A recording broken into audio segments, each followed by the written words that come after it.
Como escolher os melhores fundos imobiliários para investir para longo prazo? É isso que eu vou falar no vídeo de hoje. Seja muito bem-vindo aqui ao meu canal. Se você ainda não é inscrito e tem interesse por conteúdo sobre os investimentos, sobre ações, fundos imobiliários, renda fixa, eu convido você a apertar no botão de se inscrever que fica aqui embaixo e ativar o sininho das notificações para você ficar por dentro dos demais conteúdos que vierem aqui para o YouTube. Uma das perguntas que eu mais recebo lá no meu Instagram, inclusive se você não me segue, vou deixar aqui ou aqui em cima para você ir lá me seguir, tem conteúdo diário sobre investimentos e negócios. E uma das perguntas que eu mais recebo são sobre fundos imobiliários, um dos queridinhos dos investidores. E aí as pessoas perguntam bastante como escolher um fundo imobiliário, qual o melhor segmento de fundo imobiliário para se investir e outros indicadores que possamos analisar nos fundos imobiliários. Primeiro, eu gosto de entender como é que funciona o fundo imobiliário. Então, o fundo imobiliário, para quem não sabe, é um ativo de renda variável, ele é negociado na Bolsa de Valores. E a ideia do fundo imobiliário é a seguinte: um gestor, ele cria um fundo que a ideia desse fundo é comprar ativos espalhados pelo Brasil em diversos estados, alugar esses ativos e 95% do aluguel ele tem que ser distribuído ao cotista. Os outros 5% fica como custos do fundo. E aí a ideia é justamente essa, comprar diferentes ativos em diferentes regiões para de fato aquele fundo imobiliário se tornar poliativo. E aí ele vai ser visto por mais investidores e acabar atraindo muito mais capital quando de repente esse fundo precisar de uma nova emissão de cotas visando comprar outros imóveis. A primeira coisa que eu gosto de olhar no fundo imobiliário é o segmento. E tem diversos, segmento educacional, de hotéis, hospitalar, de shoppings, lajes corporativas, galpões logísticos. Então tem uma série de segmentos de fundos imobiliários. O importante é olhar primeiro para o segmento.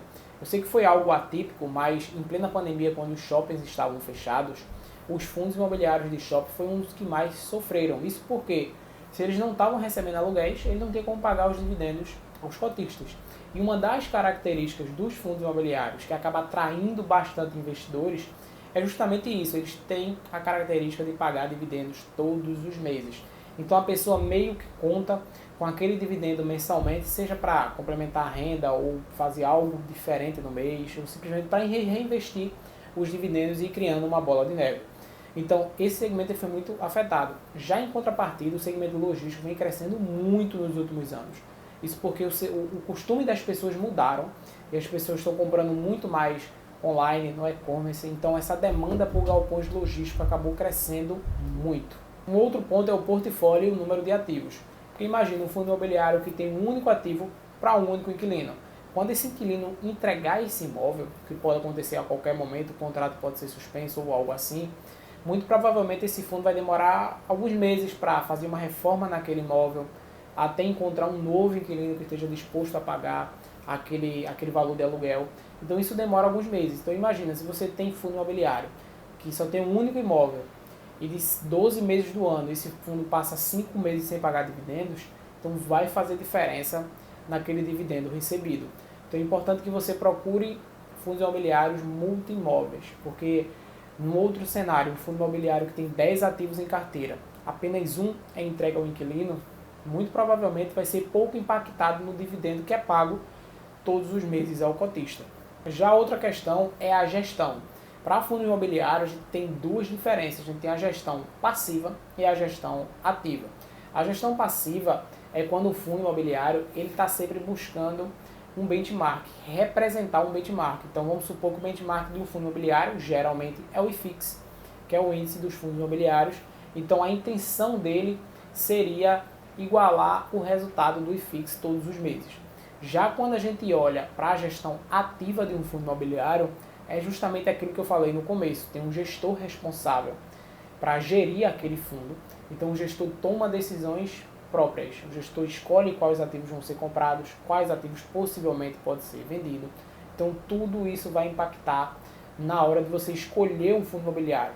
E aí surgem dúvidas, qual o melhor? De preferência, é bom você olhar o histórico do gestor, o histórico daquele fundo, mas um fundo que tem uma gestão ativa, ele acaba sendo um pouco melhor quando comparado a fundos imobiliários de gestão passiva.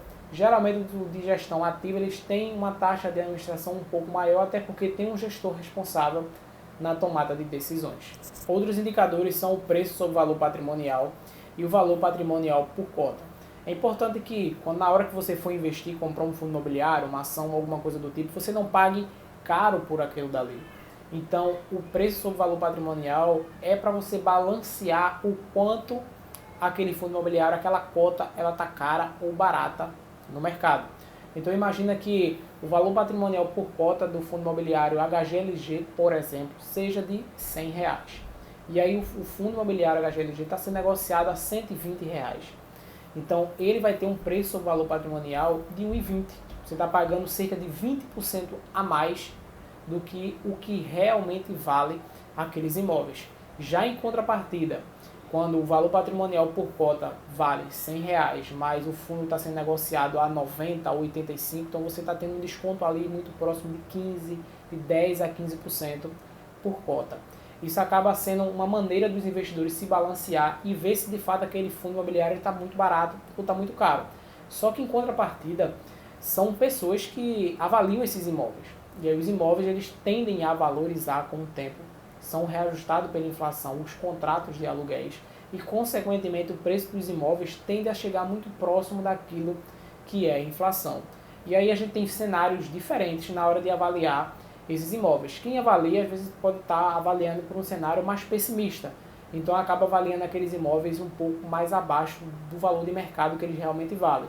Tem aquelas pessoas que avaliam o que de fato eles valem, e já tem pessoas que avaliam um cenário muito otimista, que aí de repente pode se valorizar até esse valor do mercado ou bem menos. Então é preciso a gente não olhar isoladamente esse indicador. Por isso que eu falei bastante do segmento do fundo imobiliário, falei da gestão, falei agora do número dos ativos dos portfólios e agora estou falando sobre essa questão do preço-valor patrimonial, que é apenas mais uma coisa para você se direcionar na hora de escolher um fundo imobiliário.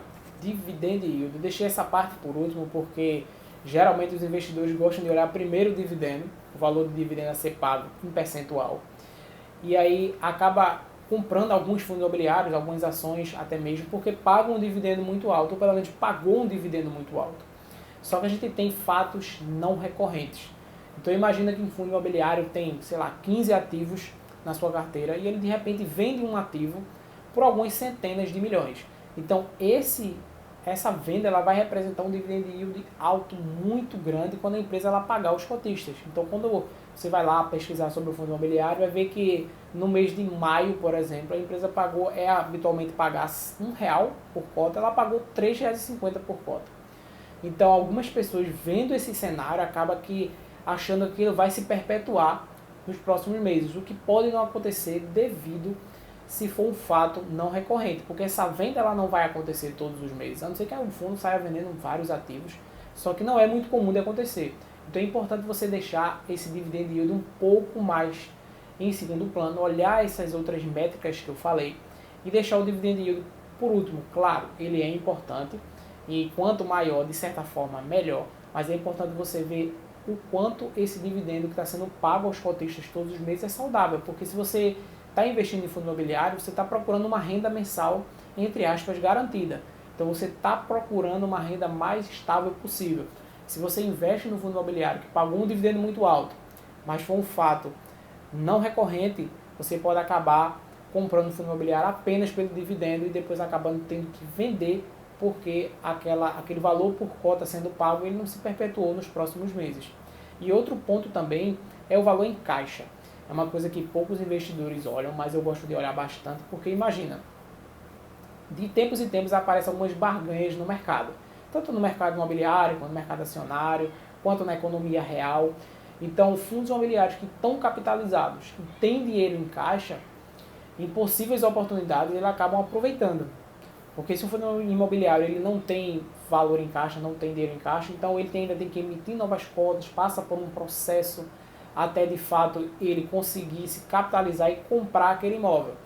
Então se tiver outro fundo imobiliário que já tem esse valor em caixa, ele acaba passando na frente em relação a isso. Então fundos imobiliários que tem já um valor em caixa razoável já é bem interessante também, porque se surgir algumas oportunidades ao longo do caminho, eles conseguem comprar e aí incrementar ainda mais o portfólio e consequentemente o dividendo pago aos acionistas.